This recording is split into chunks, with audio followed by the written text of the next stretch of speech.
What's going on, everybody? We're going to talk about the new Vow of Disciple raid that was dropped just recently, and we're going to talk about the first encounter whenever we're trying to make this little sphere looking thing go across and trying to get it to the designated area.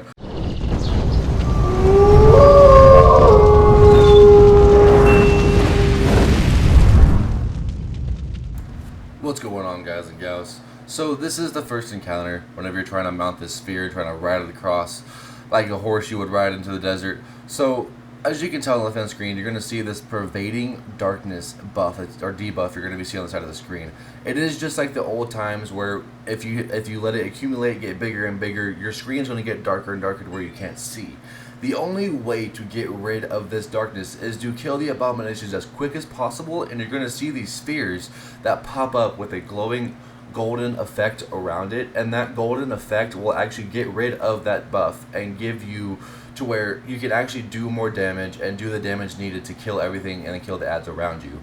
So the biggest thing is whenever you first encounter this, kill the abominations as soon as possible. So whenever that sphere or that thing you're riding on stops, kill the abomination as soon as possible so your darkness doesn't go above 9. If your darkness goes above ×9, you will die instantly. As you can see here, I almost got to ×9, but I went back to the sphere and redid my thing back to 0. So the other way to do it, instead of having to go back to the sphere, is picking up the random things around the map that are glowing.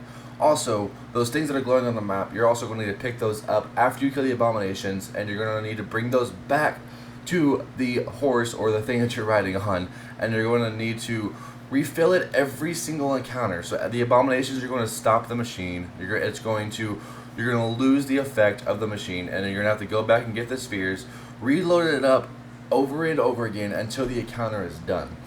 So make sure that you're killing these abominations as quick as possible, and make sure your team is going and getting those spheres. You can hold on to the spheres as long as you need to until all the ads are cleared, and then go back to the thing you're riding on, and then you should be good. And then once you reload it up, it'll move again. So just make sure you ad clear. The thing will not move until you finish all the ads. So the faster you ad clear, the faster you get it done. Just make sure you do not get that darkness ×9, because you will die instantly. That is the key thing in this process right here. Do not get that ×9 darkness. So the other thing I found easy here is if you run the Void class, and if you're running blinding nades, the funnel web, and a rocket launcher of your sword. I chose Gjallarhorn because Gjallarhorn's awesome here. This whole raid is really good for Gjallarhorn. So the thing is you're going to kill these abominations, like I said. Kill them as soon as possible. You cannot blind the abominations because they are a yellow health bar, but you can suppress them, which really helps out. So equip those suppression grenades and suppress the abominations as soon as possible. And if you want, you can always have one person on the ride, and you can have everybody else going around and getting the spheres as much as possible. It doesn't matter. There is no designated everybody has to get one. As long as you get all the spheres that are around the area before everybody gets darkness, you will be perfectly fine. Just make sure you don't get that ×9. That's the biggest thing here. And other than that, that's about it. And just make sure, that's the key thing, do not get the darkness. And other than that, you're going to see here, we're almost done with the whole passway. It's actually pretty simple, pretty easy. As long as you have a good raid team and a good team that's going to be with you and can listen properly. Just keep going back and forth, back and forth. They're going to stop about 5 or 6 times. And once you stop about that 6th time, you're just going to reset. And it should go into this little tiny room that you're going to see here in a few seconds. It's going to go into this room. And once you get in there, that encounter is done. It does not drop a chest, sadly. It does not drop one chest. It doesn't drop a chest until you finish the next encounter. But that is the best way to get this done and the best way to complete this whole scenario in a row.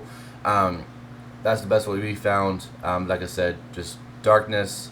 Make sure you have suppression grenades, and make sure you're killing those abominations as quick as possible. And that'll finish your encounter. That'll finish the entire first step. And then you're going to enter to a little doorway to your right hand side. Once you enter, as you can see here, it's going in. We're going in really quickly. It speeds up, and it enters this door, and done. Encounter complete.